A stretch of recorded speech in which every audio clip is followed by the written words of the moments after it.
All right. Hello, everybody, and welcome to episode number 9 of the LineTime Sports UFC show. This is LineTime Rick at LineTime Rick on X, joined by my good friend, The Hammer, at LineTime Hammer on X. And as always, remember to go and follow at LineTime Sports on X. We got a big week of fights here this week. We got UFC 295 at the Garden in New York City. We're going to be going over the entire main card, a bunch of the prelims. Then we're going to get into our recap of UFC Sao Paulo that happened last week.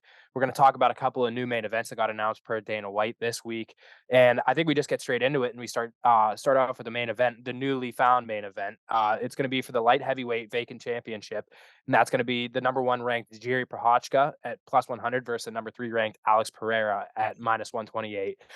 Originally, this main event was supposed to be John Jones versus Stipe Miocic for the heavyweight belt. Obviously, we know John Jones had to pull out due to an injury. So this was going to be the co-main event. Now it's a main event. Great fight nonetheless. Alex Pereira. This is only his second fight at light heavyweight, and he's fighting for the belt. His last fight was decision win over Yandel. Kind of controversial win. It was a pretty close fight. Really good fight. A really good showing for his Pereira's first fight at light heavyweight. Then you have Jiri Prochazka, who's coming off of over a year layoff. He had that shoulder injury after his win over Glover Teixeira. Uh, he won that bout. It was a crazy fight, him and Glover. Glover honestly had control a lot of that fight. You would think that he was winning the fight, and then Jiri Prochazka had that rear naked choke in the last 30 seconds of the fifth round. He pulled off a miracle there. He won the belt, had the bad injury, preparing for the rematch with Glover. Uh, and now he gets the chance to get his belt back after he relinquished it. This is a good fight, man. Real close odds. The bookmakers don't really want to give you too much room on either side. What are your thoughts on this one, Hammer?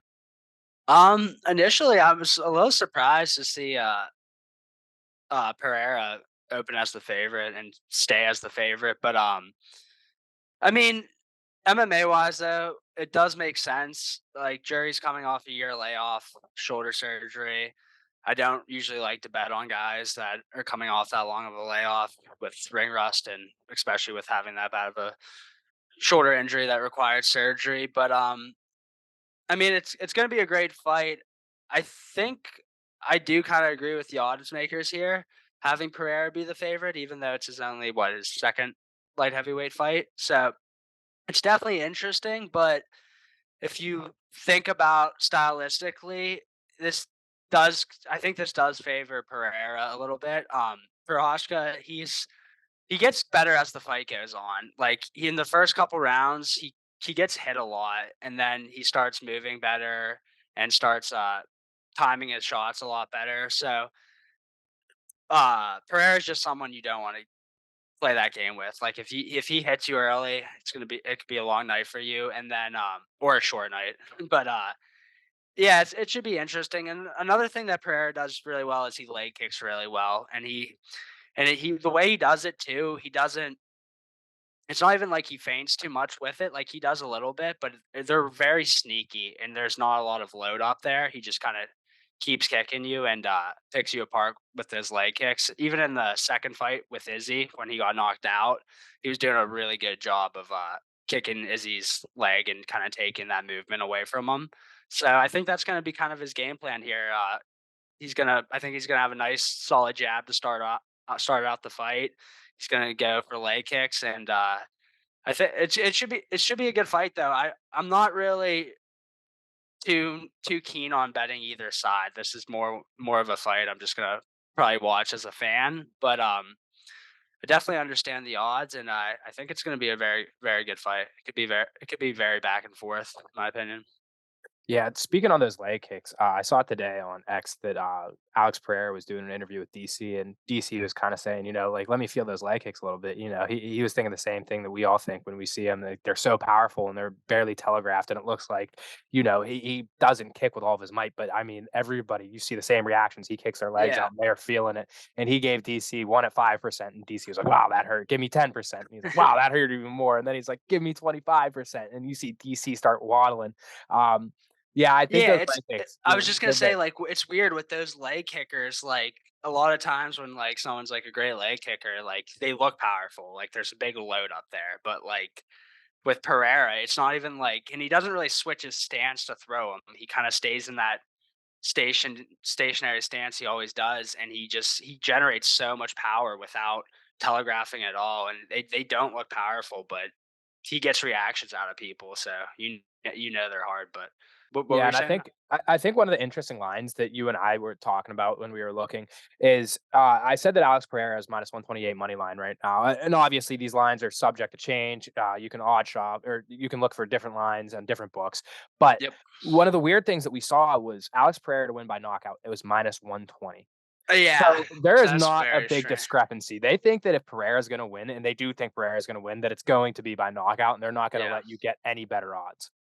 which I understand because I mean he hasn't had a long UFC career, and I don't know. Has he ever went the distance? Him and Blachowicz went the distance, Oh but it yeah, was a yeah. very sloppy His last kinda. fight did go the distance. So, but yeah, I mean, it makes sense. Like I don't know, how many wins does he have?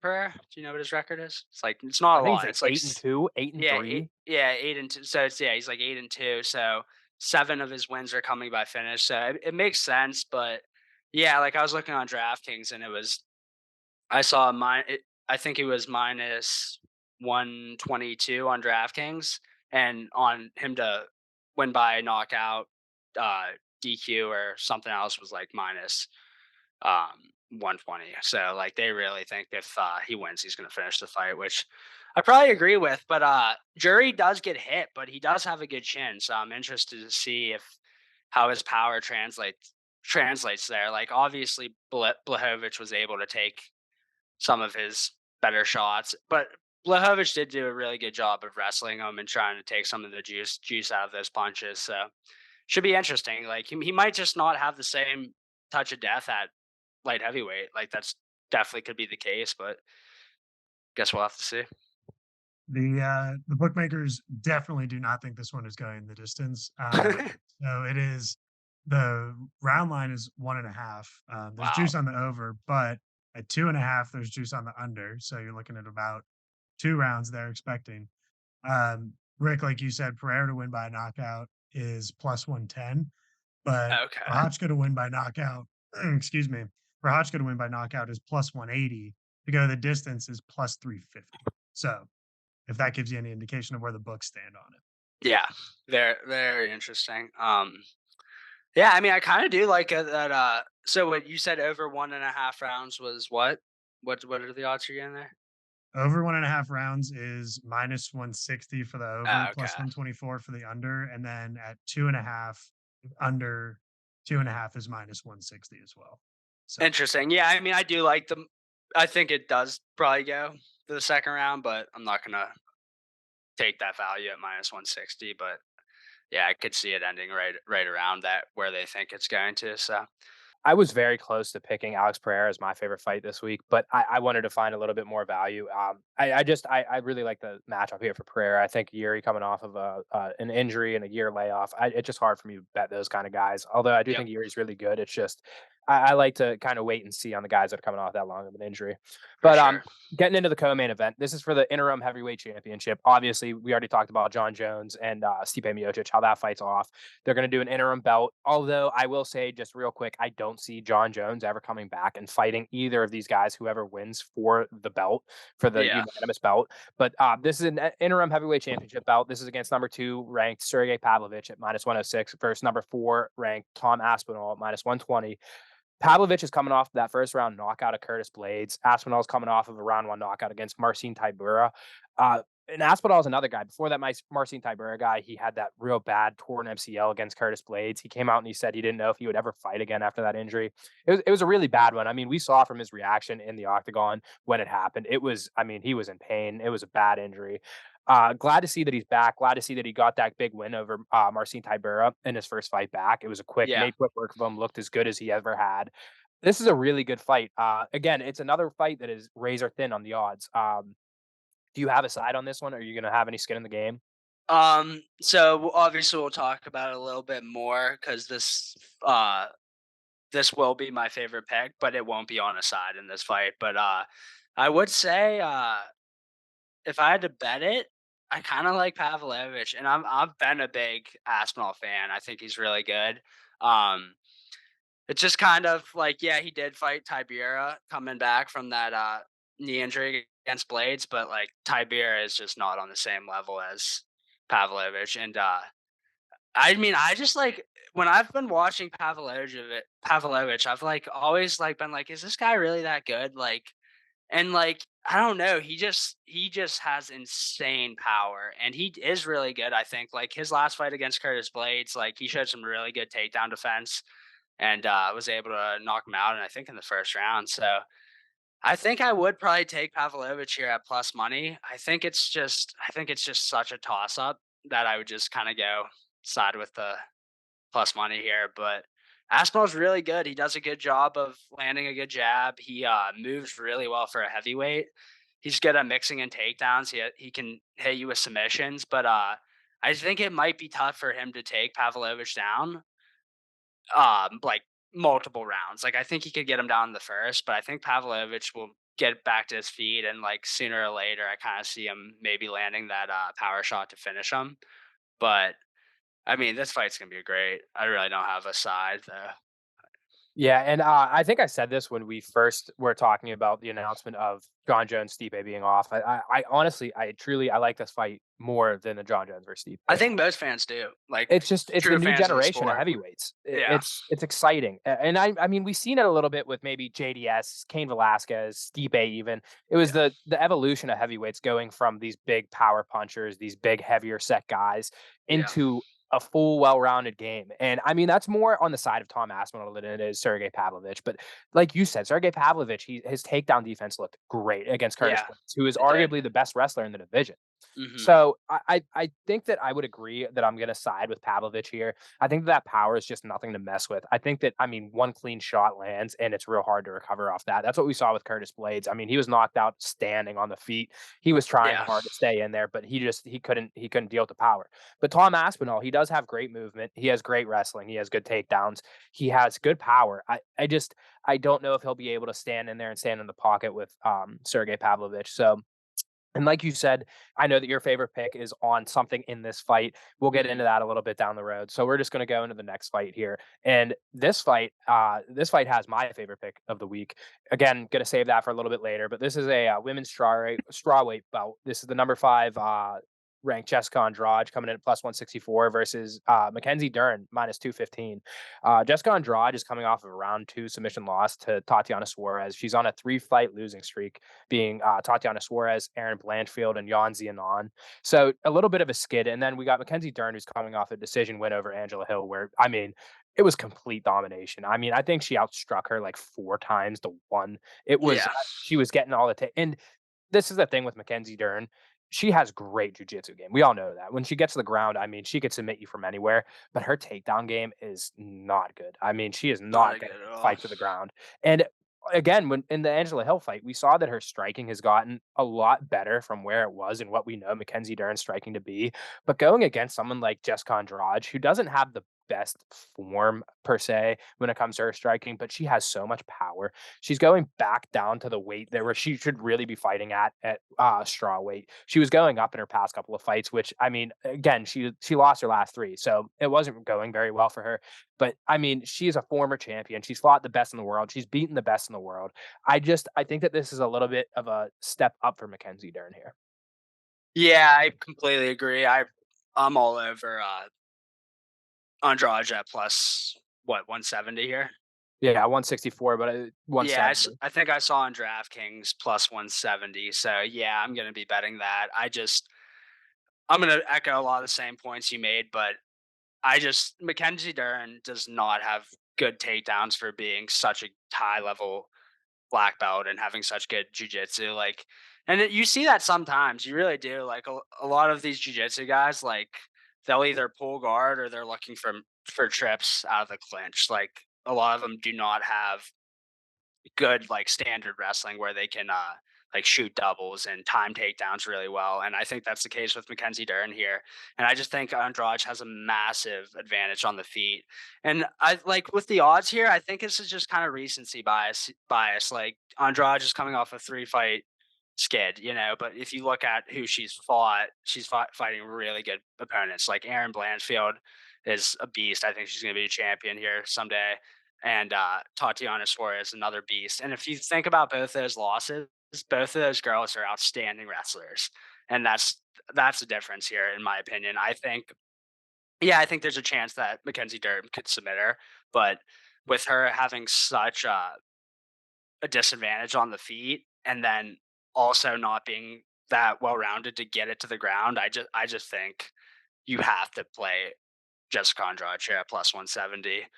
Like maybe the bookmakers know what they're doing here, but I think this is the classic one where the bookmakers got the odds completely wrong. Like if anything, I'd have had Andrade as a slight favorite here. I just think it's mostly recency bias here. And like, yeah, Jessica Andrade used to be a champion, so maybe people think she's washed losing her last three, but I just think that's um, the level of opponents she's fought, just such high level opponents and bad stylistic matchups for her. I think this is a good stylistic matchup for her, so I'm going to take her at plus 170 here. Yeah, and I'm not the biggest believer in MMA math or anything, but I think that if you match up Mackenzie Dern against any of Tatiana Suarez, Erin Blanchfield, Yan Xianon, who are Jessica Andrade's last three losses, I mean, you would see all three of those girls being huge favorites over Mackenzie Dern. Well, It's yeah, just like their one common opponent out of their last four is one was Yan Xianon, and Mackenzie Dern lost to her. And like a little bit into that fight, like um Jessica Andrade, like when she fought Yan Xianon, she got finished in like what, first or second round. But me and you were talking about it not that long ago. She showed some terrible fight IQ in that fight. She wasn't trying to get the fight to the ground where she would have had a massive advantage. She was comfortable standing and trading with her, which I understand to a point because Andrade does have power. She has pretty solid striking, but Yanzi Anon's wrestling is not very good. And if you looked at the Mackenzie Dern fight, like Mackenzie Dern was having a lot of trouble taking her down, and that's essentially how she lost the fight. Like she couldn't really get it to the ground.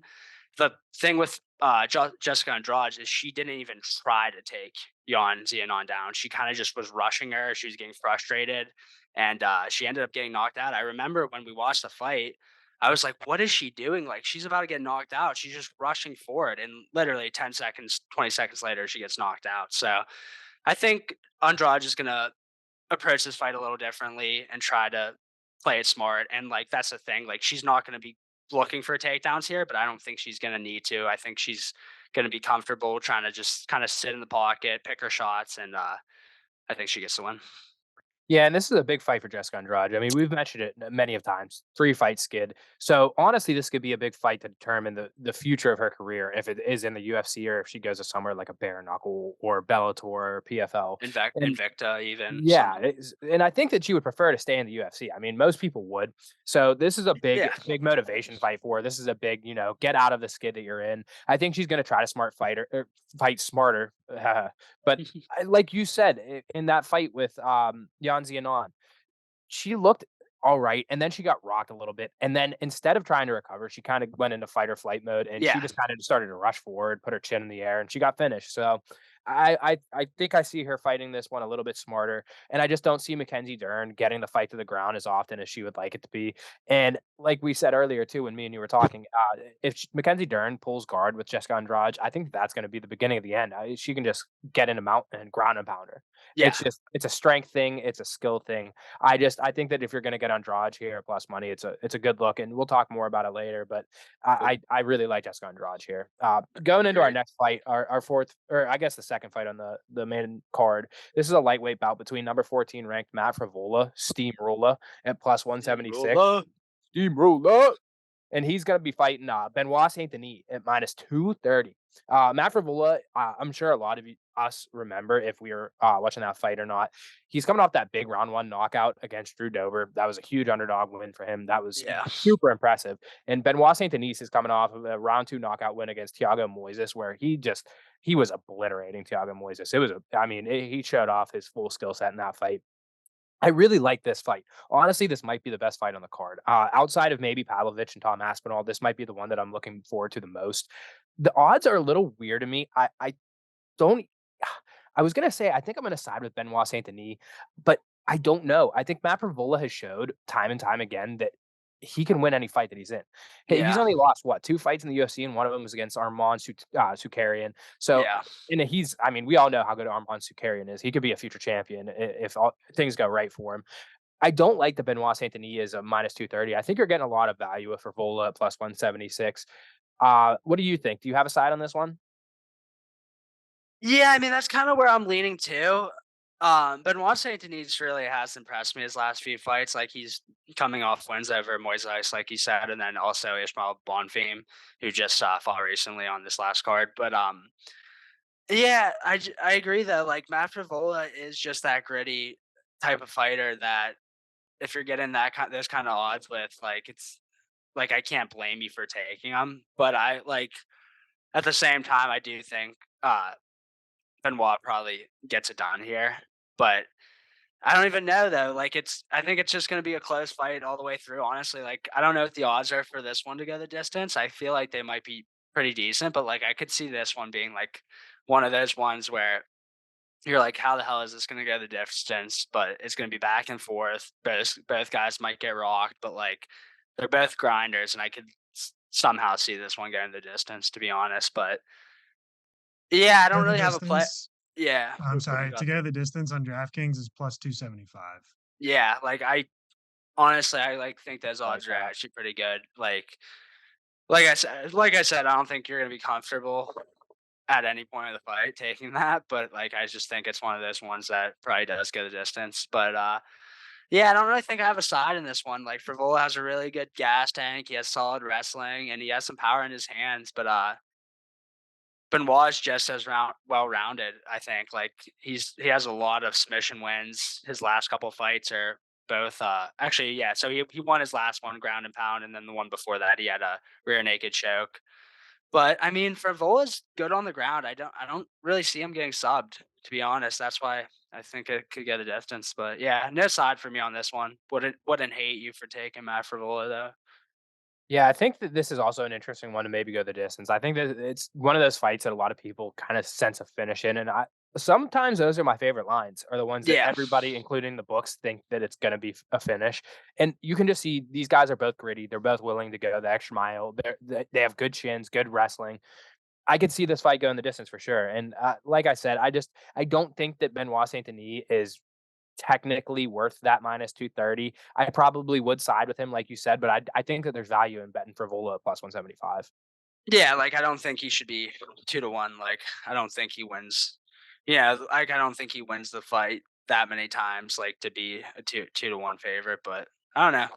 I think he most likely gets it done, but we'll see. It should be a good one. If you're interested in a safer bet, the over 1.5 is still plus money. It's still plus 110. So you get a little That's bit pretty. more Yeah, wiggle that's room pretty with that. crazy. I do like that. I like that a lot. I like that line a lot, to be honest. Yeah, so I mean, that is probably, if I had to pick a bet in this fight, that's probably where I'd go, is the over 1.5. I don't like picking a side in this one, just not necessarily because I don't think one of them is better than the other, but because the odds are so skewed. Yeah, like that. Like I was saying, like him being a minus 230, like implied probability wise, like I just don't think it makes sense to. Like I think this is more of a like he maybe wins this fight like 55, 55% of the time or something like that. So I don't see how you get it minus 230 here and think that's like good value to take Benoit. So that yeah, that's what I was kind of saying with that. Yeah, all right. So we're gonna get into our last fight on the main card here, and then we're gonna take a small little break. This is a featherweight bout between Diego Lopez coming in at plus 100 versus Pat Sabatini at a minus 128. This is another one that's interesting to me. Odds wise, Diego Lopez is coming off that round one triangle armbar against Gavin Tucker. It was a sweet submission. Gavin Tucker kind of hit him with a takedown, and Diego Lopez caught him in that triangle, got him into that armbar. It was pretty nasty. And then Pat Sabatini's coming off a round two arm triangle win over Lucas Almeida. Sabatini 5-1 in the UFC. I think that Sabatini should probably be a little bit bigger of a favorite here. I know that Diego Lopez has a lot of fan love because I mean he kind of looks funny. I hate to say that; that's a little bit rude, but like that's why you see a lot of Diego Lopez. He came in short notice his first fight. I'm drawing a blank It's on who Mozar Evilov. Masvidal, and he He was a had a good effort against huge Masvidal. huge underdog, and Yeah. he almost finished him. So, and he gained a lot of fans from that fight, and then again, he had that cool little submission win over Gavin Tucker. But I just think that Pat Sabatini is a little bit too good getting the fight to the ground and then finishing it there. Again, we saw Diego Lopez can finish fights from his back, so I don't think that we should count him out. I just think that if you're going to get Pat Sabatini in this fight against a not so experienced guy in Diego Lopez at a -128, I think that that's probably the route that you should go. Yeah, I'm just super pumped for this fight as a fan, to be honest. Like, these are two great submission artists. I don't know how many. I'm trying to look right now to see how many combined submissions they have between each other, and it's a shit ton. Like, I don't have the number, but it's a shit ton. And I love seeing ground fights like this, like with two great submission guys, where it's kind of gonna be a chess match in that aspect. I don't know, it's tough, like, because I haven't really seen too much of Lopez. Haven't watched him outside of the UFC, and I've watched both of his UFC fights. Like, he looked very solid at some points in the Mozar Evilov fight. He also took that fight on, I think, like, a week's notice. So, and then, yeah, like, you didn't see much in the Gavin Tucker fight. You just saw a slick submission. I think Sabatini probably has a little bit of advantage on the feet, but I'm honestly not too sure. Like, both of these guys just kind of want to get the fight to the ground, and I mean, you can see why they both have really good submissions. So I don't know. I would probably say I'd go with Pat Sabatini, especially with the odds, because of his experience in the UFC, is what I'd say, and the level of opponents he's fought. But at the same time, like, I really think this could go either way. Like, Lopez showed me some sweet submissions that I've really like, obviously I've seen these submissions before, but like the way he's set him up and the way he transitions between submission to submission, like, you don't see many guys look like that. Like, Sabatini has really good submissions too, but it's more like traditional, like, like traditional entries and transitions and all that stuff. Like, I've seen some shit from Lopez like I've really never seen before. So should be very interesting. I'd probably side with Sabatini just because of the experience and how close the odds are, but this is one I'm just gonna watch as a fan. To add to your point, between them, they have 50 combined fights, 33 finishes. Wow. Pretty insane. Yeah. Yeah, Pretty so we're definitely insane. in line for some fireworks in that one. Like I said, we're gonna take a small little break here, and then we're gonna get into some of our favorite prelims coming up. All right, welcome back. We're gonna get into these prelims. A couple of our favorite prelims, of course. Starting off with a flyweight bout between number 14 ranked Steve Erceg coming in at a -188 versus Alessandro Costa at a +146. This is actually a rescheduled fight, or not a rescheduled, I should say. It was supposed to be Matt Schnell versus Steve Erceg. Matt Schnell had to pull out, and Alessandro Costa is now taking his spot on short notice. Steve Erceg, he's coming off of a decision win over David Dvorak in his UFC debut, and Alessandro Costa is coming off of a round two ground and pound knockout win over Jimmy Flick. This is an interesting fight. I like Steve Erceg. Like I said, this is going to be his second fight in the UFC. Um, Alessandro Costa, though, he's interesting. He's relentless. He's fast paced. He's good on both the ground and on the feet. I think this is going to be an interesting fight. I kind of like Alessandro Costa here. I wish it was that he had a longer camp to train for Steve Erceg. So I think that Yeah. I'm probably going to side with Erceg just for that reason. But I won't count out Alessandro Costa. Yeah.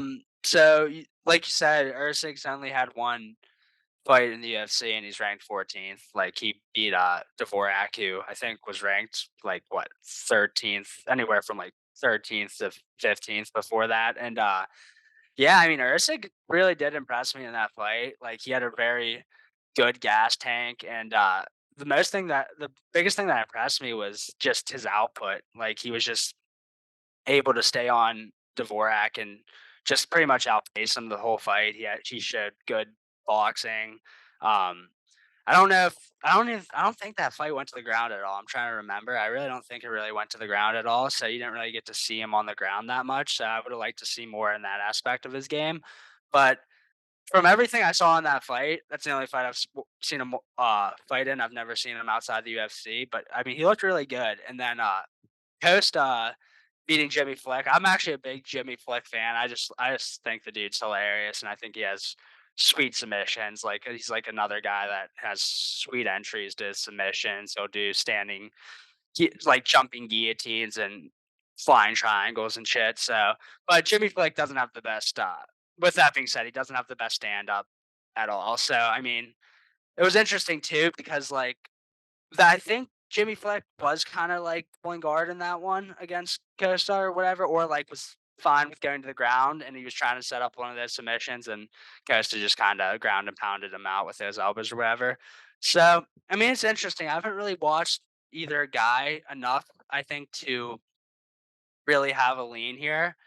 But I mean, Costa's looks pretty good in my opinion. Like his only loss, so he's only had 2 fights in the UFC, and one of those losses is to Amir Al-Bazi, who's what a top five flyweight right now. So yeah, he got KO'd in that fight, but other than that, he's on a. I'm looking here real quick. He's on like a 4 or 5. He was on like a 6 or 7 fight win streak before that. So the kid's definitely impressive. But yeah, like you said, it's tough for me to take him here on short notice. So I mean, I'd probably just pass on this fight. I don't really see too much value in either fighter, if I'm going to be honest here. Yeah, I think that the only thing maybe you get in on an over rounds. I think this one might go the distance. I Well, would yeah, I bet was just on. gonna say that. I don't know what those odds are set up, but I could very well see this one getting the distance. But I feel like if they'll have this one probably at like minus 150 or higher to go the distance. Could even be like one of those ones that is minus 200. Do you have those odds, Oscar, in front of you? I do. Well, I have so the over 2.5 is minus 130 to go the Okay. distance is minus 110. Yeah, I like that. I mean, especially both of these guys, they're coming off of, or I'm sorry, they're not both coming. Coast is coming off of a finish, but I really like this one to go the distance. I think minus 110, decent odds.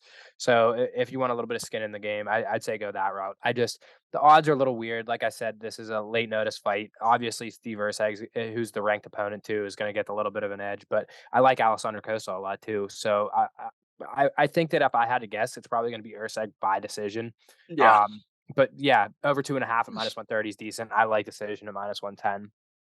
Getting into our next fight, we got a women's strawweight belt against number 10 ranked Tabitha Ritchie at plus 130 versus Lupi Lupita Godinez at minus 166.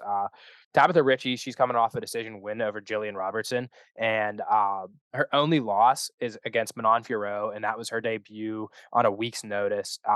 So, I mean, it's not a bad loss to have. And Lupi Godinez is coming off a round two rear naked choke win over Elise Reed. Another one where the odds are a little bit interesting to me. I kind of thought that maybe Tabitha Ritchie would be the favorite in this one. She's got a lot of helium behind her. A lot of people Is on she social Baby media like Shark? her. She is Baby Shark. She's very Okay. attractive. Uh, That's what I thought. she's really attractive. She looks good. I mean, both in fighting and in life, she's a good fighter, man. She in her last fight against Jillian Robertson, I mean, she outgrappled Jillian Robertson, who we talked about it a little bit, the three of us. Jillian Robertson has had 7 finishes, and that's up there with the highest in women's UFC history. So Yeah. she's a great grappler. A lot of her finishes came on the ground, and and Tabitha Ritchie outgrappled her. She had a lot of power when she would hit her. But Lupi Godinez, she's a tough test. Obviously, being at the minus 166 favorite here. Um, I kind of want to side with Tabitha Ritchie to plus 130. I don't think that I'm gonna bet it, but I think I'm gonna side with Ritchie. Yeah, I see where you're coming from. The problem I have with Richie is she just doesn't do a lot. Like her output isn't always there. She is like pretty skilled and like she's pretty well rounded, but a lot of times I think there's just like a lot to be desired with her with like how she fights. And I just don't like to necessarily bet those fighters because you're pretty much guaranteeing you're going to leave it up to the judges. Like I think this fight for sure is going to go the distance, especially how Richie fights. And yeah, I think Lupi's going to probably try to turn it into more of a slugfest or try to get it to the ground and try to submit her there. But I think Richie's going to be able to do a good job of holding her own. I just really don't see value on either fighter here. To be honest, if I'd bet it, I'd probably bet Richie. But at the same time, I'm just not going to do it because I don't have a lot of interest in this fight. If I'm going to be honest. Yeah, and I know we've talked about it before, but it's just this is one of those typical get it to go the distance. Oscar, I'm not sure if you had the odds on that one, but it's probably going to be pretty skewed, pretty high. It's if you want to parlay like this one and something else go the distance, but or maybe somebody's money line. I think that the distance is going to be pretty high on this one, but that's my favorite lean. Yeah, Yeah, I don't have to go the distance, but the over 2.5 rounds is -410. yeah. I was just gonna say I Sounds literally about right.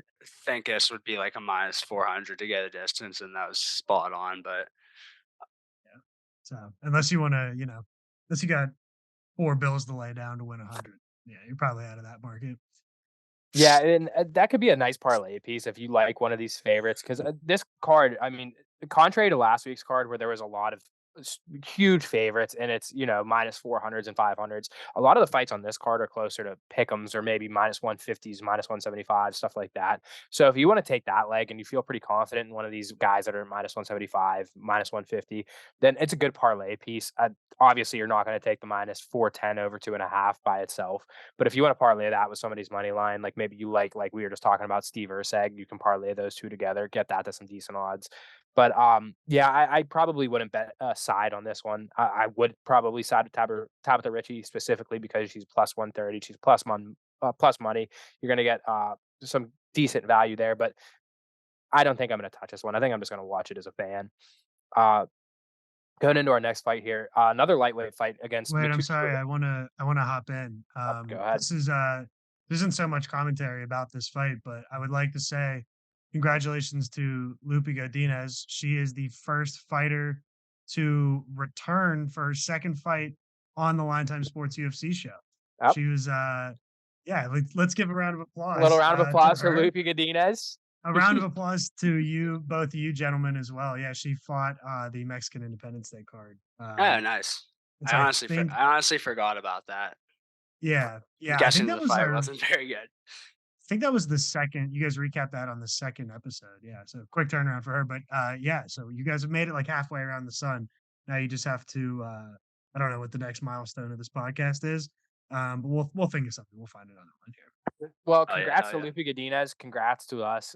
Did you win that fight? I He did honestly can't. win. Okay, So maybe I'm cool. going to change my line to picking Lupi Godinez because we like her here at Line Time Sports. I was about to say, I think Lupi Friend of the program. personally, not no bias at all, I think Lupi Godinez should be the mascot of the Lifetime Sports personally. Well, That's you heard it here first, Lupi Godinez. Come and join us here at Line Time Sports. You're officially the first person that we have recapped twice or talked about twice on the show. So Lupi, we will congratulations to sign you. you. You can be on this podcast if you want to be. Yeah, come and join us. We'll ask you the best questions. We promise. All right, going into our next fight. Again, it's a lightweight bout, and this is between Matus Rebecki at -700, and Roosevelt Roberts at +400. This was supposed to be Matus Rebecki versus Narilo Aliev, and he had to pull out for injury. And fans of Ultimate Fighter, you'll know Roosevelt Roberts. He was on Team Chandler. That was his last fight. It was a loss, split decision loss to Austin Hubbard. Uh, his last fight in the UFC, though, was a knockout loss to Ignacio Bahamondes. Dude, that Rebecki, was a sick knockout. it was a He got sick knockout. yeah, spinning wheel kick just Put put him his out lights cold. out. Put him out But yeah, cold. sorry to cut you off. I just had to throw that in there. That was a No sick problem. You're right. It was an amazing knockout. And Matus Rebecki, he's coming off a round 2 knockout win over Luik Radzhabov. Yeah, I mean, this is probably a fight that we're not going to touch. Rebecki's -700, like I said. Roberts +400. If you're a fan of Roosevelt Roberts, go ahead and throw a dart on him. But like you were saying, Ignacio Bahamondes, that knockout against Roosevelt Roberts, that was our last standing impression really on Roosevelt Roberts. He's pretty cool on Ultimate Fighter. I think he tried to pick a fight with Connor. That wouldn't end well. Yeah, But that was a little strange, but I mean, yeah, I did like I really was never a fan of him when he first got into the UFC. I thought he was pretty cocky and stuff, and I mean, he kind of was cocky, obviously on the Ultimate Fighter, like talking shit to Connor, but I started to like him a little bit more. Like you kind of get to know these guys on the Ultimate Fighter and see their personality, like out of fighting and stuff. So I was kind of pulling for him in that show, and I mean, he did look really good. He lost, like you said, he lost what was it, a split decision to Austin Hubbard in the yep. finale. So could have went either way, but I think before that, I think both of his wins were finishes. He did look really good. So yeah, I'm happy for him to get his second shot in the UFC for sure. Um, Rebecki's just kind of scary, bro. Like I'm just looking through his stuff now. Like he's on like fucking like 10-fight win streak at least, probably higher, probably more than that. He's 18-1. Yeah, he's on a pretty crazy win streak, and like, yeah, he hasn't fought that much in the UFC, but like his 2 fights he has fought, he's looked pretty dominant in both of them. And I'm not gonna even try to pronounce the guy that he just faught's name, but that guy's pretty solid. Like he's a solid opponent, and he was able to make pretty quick work of him and look pretty dominant doing it. So yeah, like you said, if you want to throw a dart on Roosevelt, I wouldn't hate it because like he does have pretty good power. Like Roosevelt has very solid power and he has good striking, but his chin's a little suspect. So that's the only thing. Like, but I mean, you're taking him a +4. Like I saw on DraftKings, I think like +470 even. So like, I mean, you can't really like expect too much. Like if your guy gets knocked out at +470, but like he definitely has a lot of power and he's kind of a sniper too. Like he could definitely put anyone's lights out. So yeah, if you want to throw a dart at him at +470, I don't hate it. Yeah, and another cool thing with Roosevelt Roberts, it really doesn't have much to do with like his fighting skill or anything. But I remember on the Ultimate Fighter, he was off weight by like a pound or two, and he just cut off his hair. And I love when fighters do that. Yeah, that was cool. I forgot about that. Yeah, I love when fighters do that. They're dedicated, and he had his nice little dreads going too, and he was like, "All right, whack him I, off. Go ahead, I get him had to out of do here." I had to do that once in high school for wrestling. I I didn't love have, it. It's pure dedication. I didn't have much hair as he did, but it worked. It does the job, right? Yeah, yeah, it does do the job. Wait, All wait, right. wait. How much weight can you lose by cutting your hair? Like your hair. I can understand if you have like So long hair. it was like when I had like long like I didn't have ever like long hair, but like my hair grows like out, so it's like real like puffy and whatever. So it was like decently long, and I only was able to lose like point 0.4, so a little under half a pound. I think it was point 0.3 or point 0.4, but like I physically had to do it, and because I think I cut 10 pounds in like 19 hours. It was like I was sick the week before, so I couldn't wrestle. So I was like, I think I cut like 10 pounds in like 19 hours. And I mean, I'm a small guy, so I didn't have much body fat to lose. So I physically couldn't sweat anymore. And my coach was like, all right, like let's bring out the clippers, and we shaved it off, and it worked. But yeah, I think it was I like point never it might have been point 0.3 or point 0.4. But I mean, like if you have long hair, like you can get like I've seen people like point 0.8 to point 0.9, like almost a pound. that's That's pretty. wild. I never would have thought it was that much. I'm sorry, I didn't mean to Yeah, totally no, derail, but no, that's wild to me. for sure, definitely an interesting thing. But yeah, I mean, not much on this fight. Should be a fun one for the fans. I don't think there's any way this fight goes the distance, but I'm pretty sure the odds would reflect that. I bet it's like minus like 300 not to go the distance, or like minus 400 not to go the distance. So Yeah, and just one more thing about the hair. I know that we keep getting back here somehow, some way. It's just I love when guys, especially outside of Ultimate Fighter, I'll look and I'll see the weigh-ins, and I'm like, man, this guy had hair. What happened? And they cut it. They cut it to yep, make weight. I love it. it All happens, man. right, all right, we're It's a gonna get real thing. into our into our next one. Funny enough, that last fight, Rebecca and Roosevelt, this fight and the next fight are all lightweight. A lot of lightweight fights on this prelims. And this one is going to be against Nazim Sajikov at a -146, and he is coming up against. And I want to hear you try to say this name too, Oh no, Vyacheslav Borshev at +114. You want to give it a go real quick? or a chef. I want the first name too. uh, nah, I'm not gonna do No, that to okay, myself. okay, okay. But what's his name? This guy's nickname's like something like Santa Claus. Yeah, you're right. It's I can't remember, but I do Santa like Claus, maybe. I think it is like Santa Claus or something. But Yeah, yeah. yeah, Alright. this guy's pretty entertaining. Like just not like even not like fighting wise. Like he just like his like celebrations and shit after he wins. He's pretty funny dude. He has a funny nickname. What was it, Vyacheslav?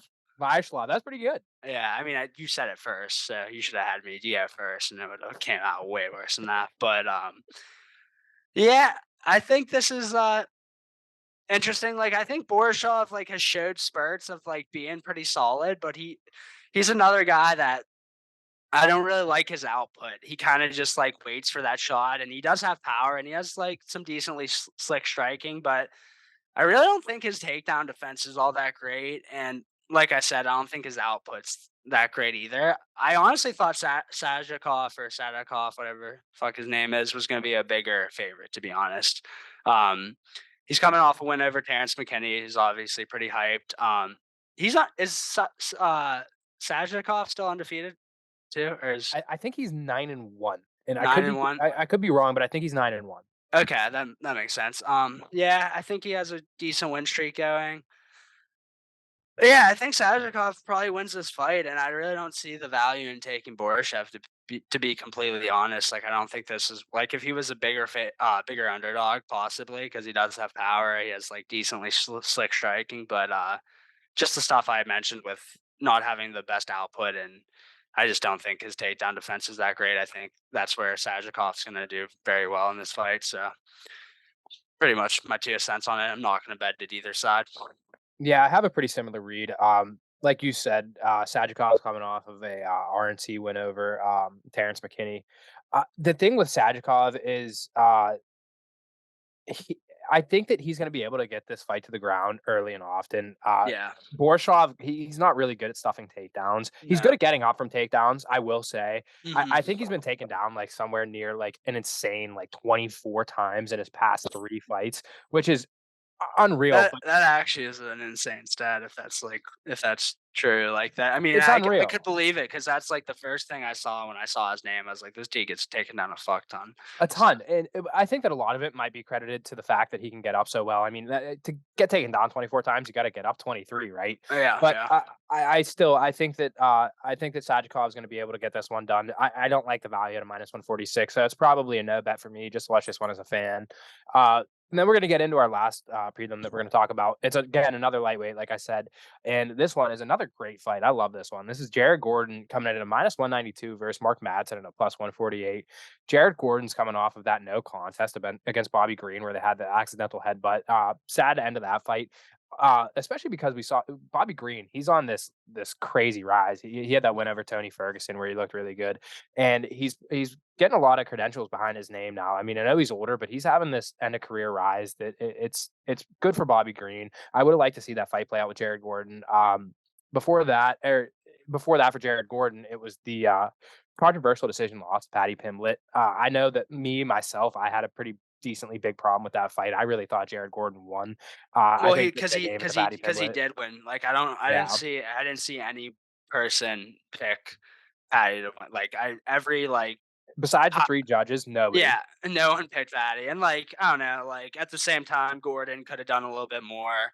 He, like you gotta know, like, you're fighting, like, the next, like, UFC's, like, golden boy where he has a huge fan base and the UFC wants to push him, so, like, yeah, he coulda done more, but, I mean, he won that fight. I like, everyone knows it, like, I mean, deep down, I think Patty knows he won it, but, I mean, you gotta maintain the persona and, like, I mean, if the judges give you a win, like, you're gonna take it, but yeah, I think this fight's gonna be interesting. To be honest though, like Madsen was like I'm pretty sure Madsen was a silver medalist in like Greco-Roman Yep. wrestling. Yep.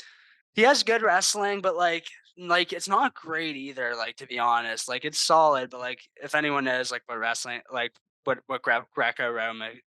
Greco-Roman wrestling is, you can't touch the legs, so it's all upper body throws. You can't trip, so it's literally all lateral drops. You can do front headlocks and stuff, but you can't touch the legs at all. You can't trip with your legs or any of that stuff. So like he has decent wrestling, but at the same time, it's like nothing out of like extraordinary in my opinion. But he does have a like a decent gas tank. But at the same time, like as I'm saying that, like he kind of even gasses himself like wrestling when he has to wrestle that long, or like if you're starting to push him in the striking and stuff, like he does start to wear down. But like he's a very strong fighter. He's good in the clinch, obviously. Like that's where the Greco-Roman really comes into play. But yeah, his striking isn't that great, and I think Jared Gordon's a lot more well-rounded, and honestly think he might even have a wrestling advantage in this one. Jared Gordon has has pretty solid wrestling, and yeah, I think he To be honest, I think he might be better everywhere. I think he's definitely has the striking advantage. So, to be honest, I thought Jared Gordon was going to be a bigger favorite. Like minus 192 is like obviously a pretty heavy favorite, almost 2-1 odds, but I could have seen him being like a minus like 250 in this fight. So, with that being said, still don't love betting a one minus 192 here, but this is a fighter I definitely consider throwing in like a long shot parlay, or even like if you want to do a parlay of two bigger favorites that you like. I think he makes it in this. Yeah, Madsen I haven't seen enough from him that I'd be comfortable taking him at plus 148 here. Not that Jared Gordon needs to hear this, but MMAdecisions.com will take all the media scorecards, right, and put them together. They got 25 of them for that fight, Jared Gordon, Patty Pimblett. Yeah, One of 25 had Patty winning, and that's what I'm saying. Like 12 insane. of them had 30-27 Jared Gordon. So, Yeah, um, that's what I'm saying. Like I struggled giving Patty like a full round. Like I was like maybe he won one round. Like when the decision was about to be read, and then yeah, I just couldn't believe that he won the fight. Let alone third. Like yeah, I thought that was ridiculous. But I mean, it's tough. It's tough, man. Leaving the like that's why like you got to look for finishes in the UFC, man. Like we see it time after time with these judges. So it is what it is. But Yeah, yeah, unfortunately, Jared Gordon was fighting both Patty and the judges that night. It just that's how it goes sometimes. for sure. Rick, do you like either fighter in this fight? So I was gonna say a little bit on Madsen. He's coming off of that round three loss, the rear naked choke loss to Grant Dawson, and after the Yeah. fight, I mean, Grant Dawson got up and he was crying. I mean, like Y- literally in tears, saying like, "I just out wrestled an Olympic wrestler," and I mean, Yeah. Which is that's a huge feat, right? yeah, Like, for sure, for sure. but it's I kind of like Madsen a little bit, not a ton. I don't think enough to actually bet him. I think that Jared Gordon, the best defense to Jared Gordon needs to keep this fight, keep Mark Madsen from playing his game, keep Yeah, Mark for sure. Madsen from wrestling him. And I think the best defense to that is offense. And I think it's going to Mhm. be Jared Gordon shooting himself and shooting for takedowns, getting the fight into his world. I don't see it being a lot of stand up in this fight, but like I said, I think it's going to be Jared Gordon to be the one initiating the takedowns and getting the fight to the ground on himself, I kind of agree. getting a lot of ground and pound. Maybe he'll throw in a submission or two. I like this fight to maybe go the distance. I maybe Jared Gordon gets a finish here, maybe, but I do like it to go the distance. I think it's just going to be kind of a grind fest for 15 minutes. Um, Probably Jared Gordon gets it done. Maybe you add Jared Gordon to a parlay, but I don't have that kind of confidence in him. Um, Yeah, and like I wasn't trying to discredit Madsen. Like being an Olympic silver medalist in any sport is, or like in wrestling in general, is very impressive. But like I said, it's Greco-Roman wrestling where you cannot touch the legs. MMA wrestling is completely different, and Grant Dawson is one of the better MMA wrestlers in the UFC right now. And honestly, I wouldn't say Gordon's at his level, but he's very similar where he's very well rounded, and like he does have very good MMA wrestling. He does a good job of level changing off your attacks and taking you down that way. So yeah, like I just think Madsen's best chance here is to get him up against a cage clip, clinch him a little bit, try to throw some knees, whatever, open him up, and then go for those big throws, big lateral drops to try to get him to the ground. I just, from the outside, when they're striking on the outside, jabbing and all that, I find it hard to see Madsen being able to take him down from the outside, especially how good Gordon is defensively. But yeah, just my 2 cents on that. So I think that's going to do it for our fight analysis and previews of 295, the fights. And now we're going to get into our favorite picks on this card. I'll start off with mine. You already heard us talking a lot about it, but mine's going to be Jessica Andrade money line at plus 164. A lot of this is for the value at plus 164. I mentioned it a little bit earlier. I was very close to picking Alex Periera at a minus 128, minus 122. Again, you could shop those odds wherever you want to get them. I do really like Alex Pereira, but for the value, I'm going to go with Jessica Andrade here. I just think this is one of those fights where it's a levels thing. I think that getting Andrade at a plus 164 against somebody like Mackenzie Dern, and again, this is not to discredit Mackenzie Dern. I'm not fully convinced she's at that level yet. Obviously, in her last fight, she had 5 great rounds, but it was 5 great rounds against Angela Hill, who is what, like 16-12 in the UFC Yeah. in her career. It was a good win in the sense that she looked good, her striking looked better, but Yeah, still, she looked like she made improvements on the feet for sure, but it's you gotta for look at sure. the level opponent, like you said with Angela Hill. I Yeah, agree with Angela that Hill is not 100%. Jessica Andrade, No. and like we said about Mackenzie Dern, she's really bad at getting the fight to the ground, really bad. And she's good Mhm. on the ground, but she's really bad to get it there. I don't see Jessica Andrade going and shooting takedowns. And if this is a stand-up fight between the two of them, if it's a kickboxing match, it's Mis Jessica Andrade. Mismatch. It's a complete mismatch on the feet.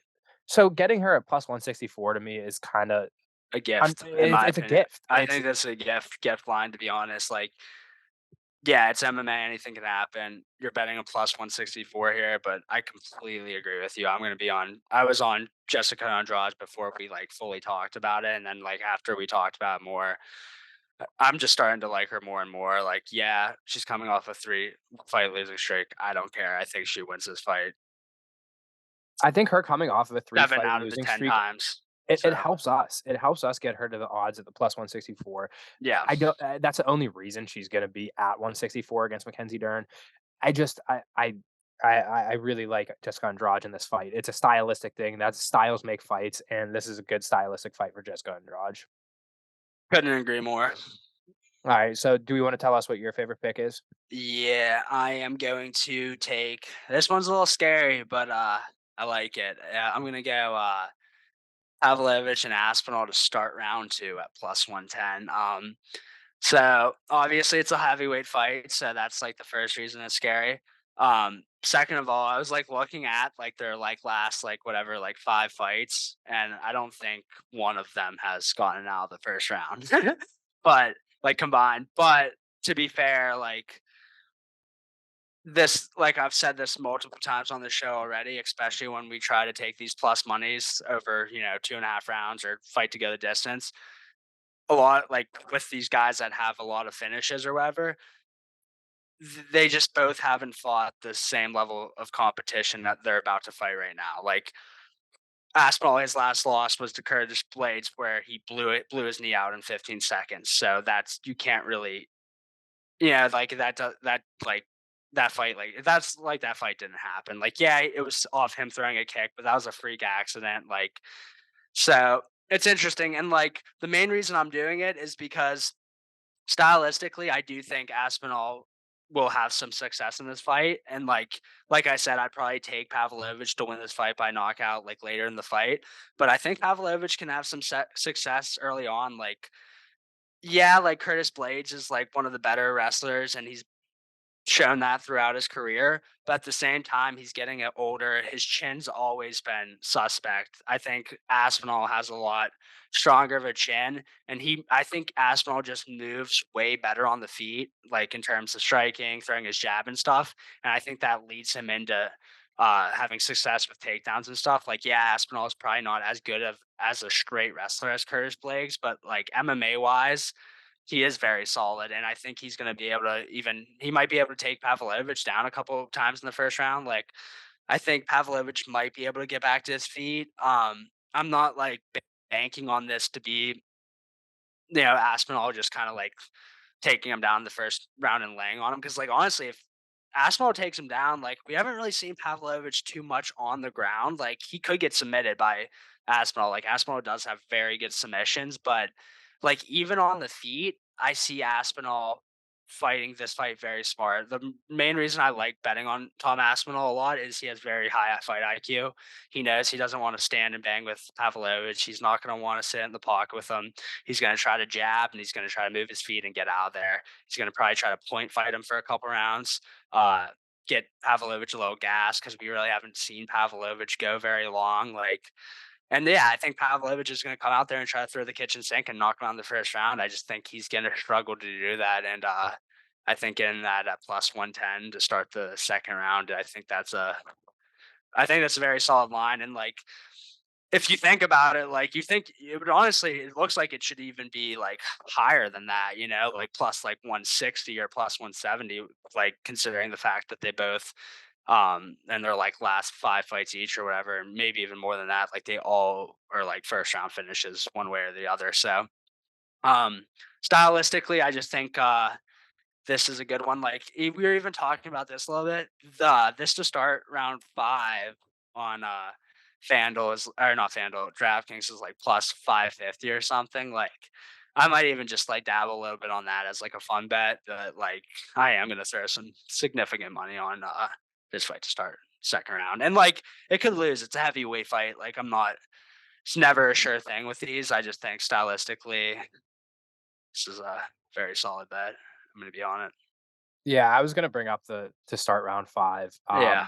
I mean, it isn't short, but for what it is, Yeah, I mean, it's a these little guys, it seems a little short though, they like, but rarely see the second round, and they're giving yeah, me plus 550 to but start the 5th. yeah, I it's a little mean, interesting, and, like, that's still very good odds, but, like, at the same time, like we're saying, like, I mean, I could honestly see that being, like, plus 700, plus 800, but, like, the Bucks probably don't wanna be too overexposed on that, like, they're both stepping up a significant level in competition here, so I think it could be a little bit more interesting than, people think in terms of, like, it being a longer fight. But yeah, I mean, the only like real bet I'm giving out on this fight is start round 2.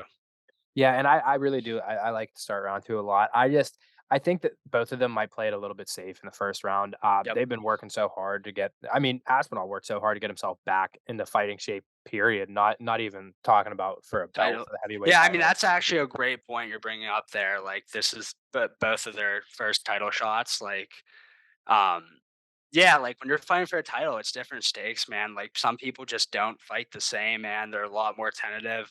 Um, you have so much to lose. Like you worked so hard to get there, like you said. Like Aspinall worked so hard to recover back from that knee injury. So yeah, it's just should be interesting. That was a very good point though. I didn't even really think about it. Like I keep forgetting this is a title fight, to be honest, because it's like a vacant title fight or whatever. But yeah, should be a good one. Yeah, and that's just a difference between the, Pereira and Blachowicz, or sorry, Pereira and Prochazka. Yeah. They've both been there before. They both fought Yeah. for belts. You know, they've Exactly. been there and done it. So their approach might be completely different. It's just with Pavlovich and Aspinall. I mean, this is the pinnacle. I mean, then this is the belt. This is the heavyweight belt. I mean, look Yeah, at the literally names that the have big had it. yeah, Eh, literally the biggest fight of their lives. Like no doubt it about it. you know, the past 3 champions, John Jones, Stipe, and Francis Ngannou, and I Yeah. mean, those are 3 of the biggest names in the sport. I Yeah, mean, you're whoever wins this is putting their name up with those guys. So it's a true legacy fight, so I think that they're gonna take it a little bit slow to start the fight. That's why I really like it to go to the 5th round. I think that their approach is just gonna be different. I mean, every time we've seen, Sergei Pavlovich in specific, he is shot out of a cannon. I mean, he just rushes you yeah. straight forward. Maybe he does go with that game plan. I kinda have I don't really see it that way. I think that they're both gonna play a little bit of cat and mouse, throw a lot of feints. Maybe Tom Aspinall takes the fight to the ground in the first. I really do like to go to the second round. So those are going to be our favorite picks for this weekend. I think we're going to take one more little brief intermission, and then we're going to go and we're going to recap UFC Sao Paulo from this past weekend, and we're going to talk about a couple of the new fights that Dana just announced. Welcome back. We're just going to quickly glance over the Sao Paulo fight that happened last week. All in all, it was kind of anticlimactic, especially with that main event.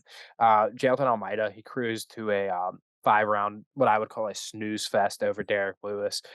It was dominant. I mean, he had, I think, over 20 minutes of ground control in that fight, but I mean, there were so many different times that Jailton should have finished the fight. Um, he moved to number 7 in the heavyweight division. Now 6-0 in the UFC. He called out Cyril Gahn. Not too sure about that. I wish he would have had a more impressive win to fight someone like Cyril Gahn, because a win over Cyril Gahn almost guarantees that you're going to be fighting for a title within the next fight or two. And I just did not see that again in this win against Derek Lewis. Yeah, I wanted to give like some credit to Derek Lewis for like maybe making some like improvements on the ground because like he got controlled for how long and didn't get finished, but I can't do that because he literally made like every mistake possible on the ground and Jailton just didn't capitalize. Like there were so many times he gave up his back. Um just like rookie mistakes, like, like and I guess the only thing I could say is like toughness wise, like the old Derek Lewis, like I think would have just like a couple times using like an arm triangle or like a neck crank and like I feel like the old Derek Lewis would just been like, all right, dude, get me the fuck out of here. Like, I already made some money. Like, I'm not going to win this fight. But I mean, he stayed in there. He made a lot of mistakes on the ground, and I'd just say Jelton didn't capitalize, man. Like, I agree. Like, I would really like from a title contender, I'd like to see more than that. I mean, the fight was 25 minutes, and I think he had at least 20 minutes of ground control time, maybe more. Like, it was pretty incredible that he didn't finish Derek Lewis, and yeah, Derek Lewis didn't make any improvements on his wrestling game. Still got taken down damn near 50 times, I think, but obviously that's an exaggeration. But yeah, I mean that fight was just boring in general. Yeah, it was That's all just I an can ugly say. fight, and it wa he got up and he said to the fans, "How do you like that? I really put on a show, didn't I?" Like, "Nah, you didn't.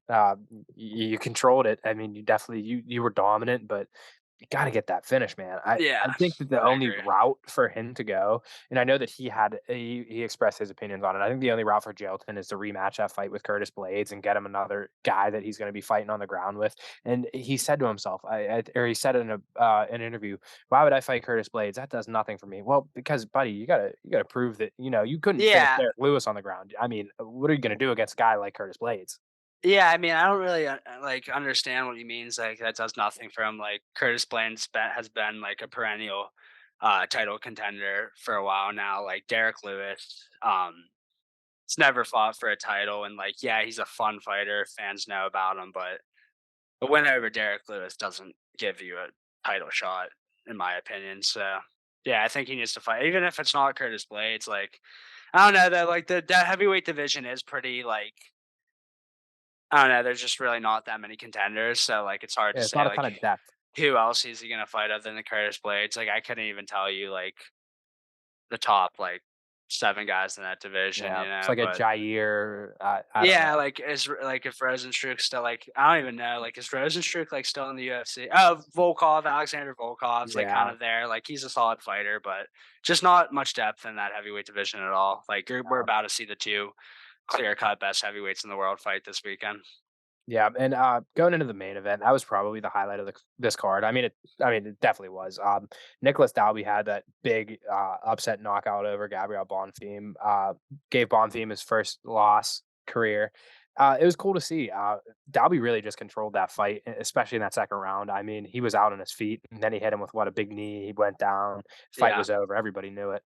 We were talking about how the Nicholas Dalby should not be a plus 400, whatever it was, plus 450 in that fight. Kind of pissed at myself for not pulling the trigger on him. And not even that, like betting him pre-fight, like I like was definitely considering it, but after that first round, like he clearly lost that first round by getting controlled on the ground, but like Bonfim wasn't doing much and Dalby was doing a very good job of conserving his gas tank. He wasn't making stupid mistakes. He wasn't giving up his back. He was just kind of riding out the position, you know what I mean? And like waiting for his moment to get back on the feet. Like I don't know, like he might not even got up that round, but like he clearly lost the first round and like that's where like live betting's like so crucial, man. Like I'm pissed at myself for not live betting Dalby after that first round just because like Bonfim didn't show me that much. Like yeah, he won the round, but in terms of like landing big shots, getting for submissions and whatever, like he didn't do much and yeah, Dalby just was able to hit him with a big shot in the feet, and it was the beginning of the end for him. I would have liked to see. I didn't even know what his odds were after that first round, but like I'm thinking at least plus 7 to 800.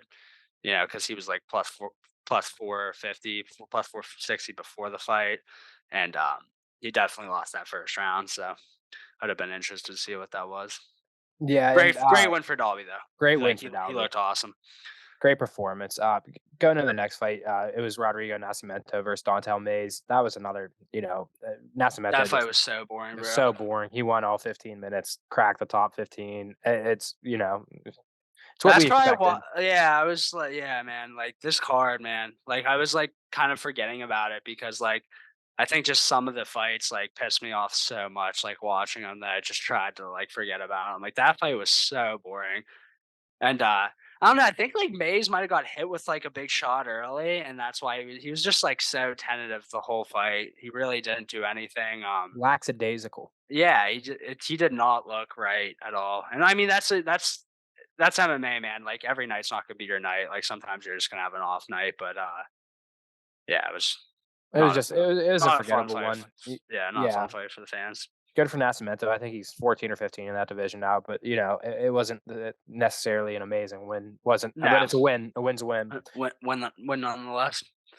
So next one is Chao Barala. He won a close one against Abus Magomedov. That was your favorite pick over 2.5 rounds. Yeah, That pit, it got sweaty right there got at the sweaty. end. But before that though, it was like completely how I like predicted it. Where like neither fighter was gonna do much, to be honest. Like, um, Abuse was like throwing like a lot of heavy stuff and like not landing like shit. Like he was doing like some high kicks and he was like doing some spinning back fists and stuff and like just not really. The one thing that does surprise me a little bit, I guess. I mean, I don't. I was like Barolo did shoot, but like not as much as I thought he would. Like there was a couple times like he shot and they weren't very good entries. Like it was kind of just like he didn't really set him up at all. He just kind of shot out in the open, and Abuse was able to stuff him. But I mean, dude, when you're fighting those long fighters, like even Abuse, he has the last name Magomedov, so like you're initially gonna assume he's like a really good wrestler, and he's really not, but he's long. And he trains at American Top Team, so he fights with very solid wrestlers every day, high level competition, and yeah, like if you're not setting up those takedowns well, it's going to be tough for you to take down a long fighter like that, especially someone who has reach on you. I thought Abuse won the first round. It was pretty close. Like, I don't know if the judge, I don't know like what the judge, like, don't know what the final scorecard was. If they did give him, I think one judge gave it 30-27, then maybe two 29-28, but I can't completely remember. But yeah, in that second round, Barala just started to take over like midway towards that second round. He was hitting him with really good jabs. He was landing a lot more of the cleaner shots, more power shots. Like you could see it on Abuse's face. Like he was not taking those punches well, and he just pretty much drowned him in that second and third round. And in the third round, he hit him with a big shot, like right at like the 2 minute and like 50-second mark, 2 minute 45-second mark.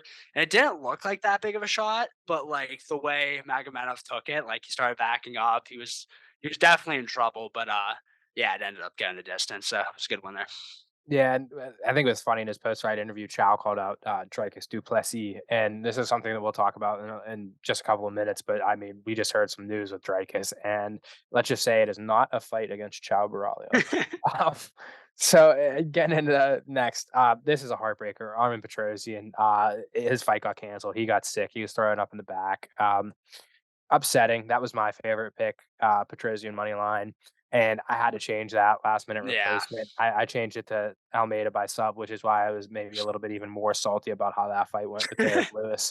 No, man. Um, I mean, I'm with you there, like completely. Like I didn't have any money either way on that fight, and just like as a fan, man, like you would like to see the guy try to finish more there, like especially a guy like against a guy like Derek Lewis, who's like known for not having any ground game, and like how many times he took him down. But yeah, I mean, I feel for you too on that, especially because like it's tough to pivot and find another fight that you like really like that uh late into it. But I did Especially with like it. similar odds too. Like Yeah, no, yeah, they were exactly. identical odds, and I was like, Literally man, that identical works out. odds. You're like, might as well just pull the trigger. And I did like it. Like, and it at the same time, man, it was the right read. Like he had how much control time, like he had multiple submission attempts. It was just like interesting that he didn't like fully go for anything, I feel like. Like everything seemed like half-hearted attempts and like it was just very interesting. But I think it was the completely right read, man. Right read, wrong result happens. Yeah, a little bit of a heartbreaker, but we'll bounce back, especially with that the pick this week. Yep. Uh, a bad night for the Bonfim brothers. Ishmael Bonfim, another fight that we talked about that got canceled. Misses weight against Vince Pinchel. And you know what? I'm not actually going to take my hat off, but hats off to Vince Pinchel. He came out and he said, he missed weight. He had the opportunity. He should have cut weight. I'm not going to go in there and let him make money and a win off of me for him missing weight. And I wish that more fighters would do it. As a Yeah, I fan, mean, it's sad to see fights get canceled like that, but, I yeah. mean, these fighters need to start sticking up for themselves. Well, yeah, like it's the first like one like I've really seen that like so I mean if you miss weight by like 5 or 6 pounds or whatever, like sometimes the commission like will call the fight or like they like physically won't be able to let the fight go on. But like yeah, a lot of times when it's like 1 to 3 pounds, like it's up to the fighter, if they want to still fight them. And like the thing is, like you do get a percentage of their purse. Like I might be 30%. It could be only like 20%, but I mean, you still get a good percentage of the purse. But at the same time, like, yeah, I mean, dude, if this is their livelihood, man. Like, they're going out there, like, a loss sets you back, like, there's no way around it. Like, yeah, you're going to make a little bit more money. You're going to get a percentage of their purse. But at the same time, like, yeah, I like this stance that fighters are starting to take where, yeah, if you miss weight, like, why should I fight you? Like, you signed a contract to fight me at this weight, and you're gonna miss weight. And yeah, I mean, like some fighters like do it on purpose too, where like they don't give a shit about giving up a little percentage of their purse. Like they want to have that advantage of coming in there heavy. And yeah, like the first like big name fighter that took a stance was Stephen Thompson not that long ago when against Michelle. Michelle Pereira. Yeah, Michelle Pereira. So yeah, I mean, hats off to Vince Vince Pichel for making a stand there. To be honest, like I completely agree with his decision. Yeah, I really hope that more fighters go that route. Yeah, Just gonna fly through another 3 fights that we're gonna recap. Els Brenner, big knockout, and Vitor Pertino, huge knockout. Both of those guys, they separated their guys straight from consciousness. I mean, those are yeah. 2 really big knockouts. Those are 2 of the more exciting parts of the card. And then maybe the most interesting thing on this card was Renat and Dos Santos majority draw. I know that I had texted you because we didn't watch I this fight together, and I was I like, I did think it's gonna draw. I missed this. This was the only fight on the card I missed, to be honest. And what you were saying was Renault looked really good in the first and second round, just kind of dominant 10 eyes, and then Emma Scott finished in the whatever. So from the sounds of it, it sounds like a very like respectable draw. Like that was the right decision. Like the last round definitely was a 10-8, and he definitely lost the first 2 rounds 10-9. So yeah, it was interesting. We did say that with Renault though. Like, well, I would be interested to see how he looks like in the second or third round because he just comes out so quick and finishes you so quick. And yeah, I mean he got caught obviously.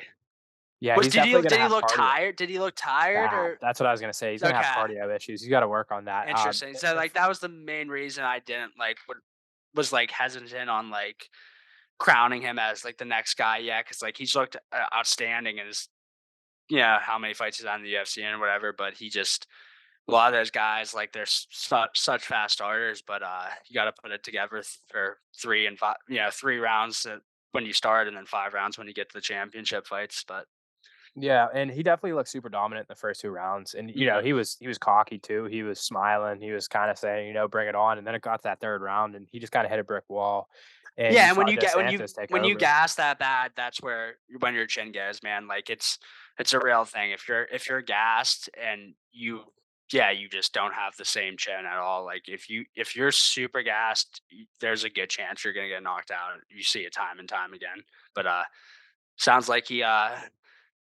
showed some heart to at least get it to a draw there.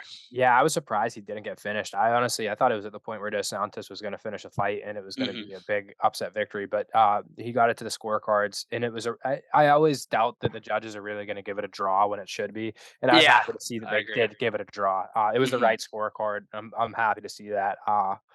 Okay, and then just one more thing is we're going to talk about is these new fight announcements that Dave just came out with. 3 amazing fights. I'm going to ask you which one's your favorite after I go through them. UFC 297 headliner in Toronto is going to be Sean Strickland versus Dricus Du Plessis, which we had talked about on a previous podcast. What's next for Dricus? Should Dricus be upset if he doesn't get the title shot? Well, there's no need to be upset, Dricus, because you got it, my friend. UFC 298 in Los Angeles is going to be the headlined by Alexander Volkanovski and Ilya Topuria.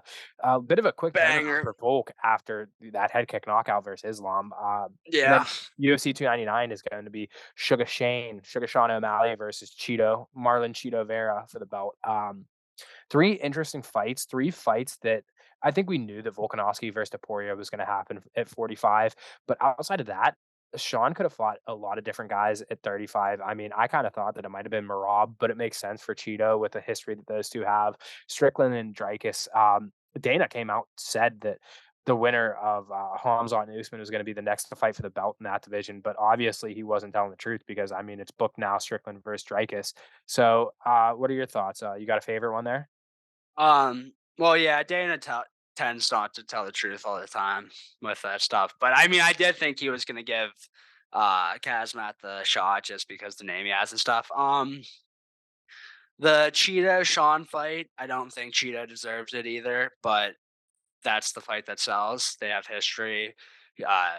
Cheeto's given Sean his only loss, even though Sean still says he's undefeated, never lost, all that stuff. But like, he did lose, and it was to Cheeto, even though it was a freak injury. Still lost. So, um, I think the one I'm most excited for would be probably Cheeto and Sean. Though at the same time, like as I'm saying, I don't think Cheeto deserves it. Like the history, the build up, like I think that's the one I'm going to be most excited for. To be honest, Dricus Sean should be a good one, man. Like before the Whitaker fight, I would have said that no shot that there's no shot Dricus has a chance in this fight, but he's proved me wrong time after time. So it should be interesting, especially if he's able to mix in some takedowns and take Sean down and stuff. But I do think Sean has a decent, decently big striking advantage, so that should be interesting. And what was the last one you said?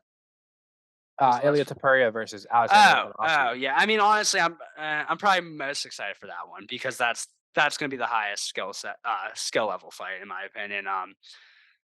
It should be interesting, man. Tabores just looked so freaking good, and then like Alexander's just literally cleaned out that division and made it look easy against everyone he's fought. Like every time there's a new guy, like it was Yair last time, and people are like, "Oh, watch out for Yair," and like Alexander just makes quick work of him. Like, yeah, he's coming off 2 losses to Islam Makhachev, but that's at a full weight class up. Like he's the 145-pound goat. Like Volkanovski at this point, He just completely dominated that division. So should be interesting. I think Topuria does do some things that could like his speed and power could give Alexander some problems, but at the same time, never gonna bet against Alexander Volkanovski. Dude's a fucking animal. Yeah, But I'm just gonna give quick thoughts on all three. First, Strickland versus Dricus. I could be wrong. I think odds came out the other day, and I think Dricus might be a favorite in that fight, which I don't know if I agree with that. I think that if Sean can outpace Dricus, again, one of the main things we've seen to knock Dricus is his gas tank. yeah, He tends to get a little bit tired, and this is a 5 round fight, first of his career, if I'm not mistaken. Again, um, so we'll see. I think that Strickland can outpace him, but I think that Dricus also has the capability to finish him in the first couple of rounds. Do you have the odds on that one, Oscar? I do. Strickland is favored. Strickland is minus 170. Okay. Dricus is plus 132. So Okay. So then maybe I don't know. I kind of like Dricus in that one, but like I said, I think that it's going to be a cardio thing. I think that end all be all, Sean Strickland's probably going to be able to outpace him. Then Ilya and Volkanovski. It's going to be interesting to see how Alex's chin holds up. I think we said it specifically in Drew Dober's last fight because we saw Drew Dober get knocked out by Steamroller. Um, it's going to be interesting to see how that's the first time we've seen Volkanovski finish at least since like 2015, I think it was. It's interesting to see these guys after they get knocked out like that, especially as bad as it was against Islam. It's interesting to see if like their chins start to deteriorate, if that's the beginning of the end. I kind of doubt that it will be for Volk. Like you said, Volk is the goat at 145. But Ilya, he's a different beast, man. He has power, he has pace, he's a true problem for Volkanovski. I know that a lot of people were saying that about a Yair too, and he made quick work of Yair, but that's going to be an interesting one. Cheeto and Sean, I think that you're right in the fact that the build up for that fight and the promotion and all that, that's gonna be super fun. It's gonna be Dana's gonna love that one. He's gonna sell a lot of pay-per-views with it. It's gonna be although Sean O'Malley is probably the most overrated trash talker on the UFC roster. Actual trash talking wise, he's not very good at, but he's really good at selling fights. He's really good at bringing attention to the fight. I think Cheeto will probably carry that promotion, but I think that Cheeto will also lose that fight. Call it what you will, fluke, whatever. He was hitting Sean O'Malley with some good leg kicks, and then he hit him with some real big ground and pound, and he won that fight. Yeah. We'll see. Those are three really interesting fights, and they're three really good matchmaking fights, and I'm excited for each and every one of them. Yeah, I agree. Just real quick before we go, I think you're completely on right on with like Sean being like an overrated trash talker, but I think Cheetah is like an underrated trash talker. 100%. I think he's funny as shit, and he just says some ridiculous shit. Like he will carry that promotion, and then it's more just like the storyline between them. Like that's Sean's first loss. Like other than that, he's like pretty untouchable in the UFC to be honest. So should Yeah, be I think should be I think that this is probably the first time that we've seen a fighter get 50-45, and in the same calendar year gets announced for a title fight. I mean, yeah. Sandhagen wiped the floor with him That's what I'm 50-45. saying, bro. Like I remember I was like arguing with someone like on Twitter on like my regular account about it. Like he was like trying to tell me like Cheetah won that fight. I was like, holy shit, dude! Like never watch MMA again because he didn't win one round. No, not a Like single round, maybe not so even a minute. yeah, so there's just like people that are like obviously Cheetah fans. Like if you're gonna be a big fan of like whoever your guy, like you're gonna support him and shit. But like yeah, like he got 50-45 and he's about to get a title shot. But like granted, Sandhagen's getting surgery, so like there's like but like you said, like you thought Marab should have got it. He probably should have got it. You know, like Marab, even though he's not an exciting fighter or whatever, like he's been on a tear. You know, like but at the same time, like the champ calls the shots. So Sean O'Malley sees the money signs with Chito Vera. He probably sees an easier matchup, even though that is his only loss in the UFC. I think that's an easier matchup for him than Marab, but I'm excited for it. Yeah, and part of me kind of wants Sean O'Malley to win that fight because if Cheeto wins, that just immediately sets up a trilogy, and that division is just way too good to hold up that fight. That fight can't happen three times with guys like Marab, Aljo, uh, Sandhagen. I kind of want to see Sean win, move on, and I would love to see Sean O'Malley versus Corey Sandhagen. I think that that's like one of my dream fights in the near future. But, anyways, I think that's going to do it for this episode. We'll be back next week to recap UFC 295 as a whole, specifically our favorite picks. Hopefully that this is not one of those underwhelming main cards pay-per-views. I feel like that's been a common theme recently. I mean, I know that the last one was Volkanovski and Islam, and it was a knockout, but it was too quick. A lot of us wanted to see that fight go another 5 rounds. Seeing 10 rounds of those two would have been epic, but quick finish. Hopefully, it lives up to the hype. This one in the Garden, people are going to perform. It should be a good week of fights. For sure, man. I'll see you on the next one.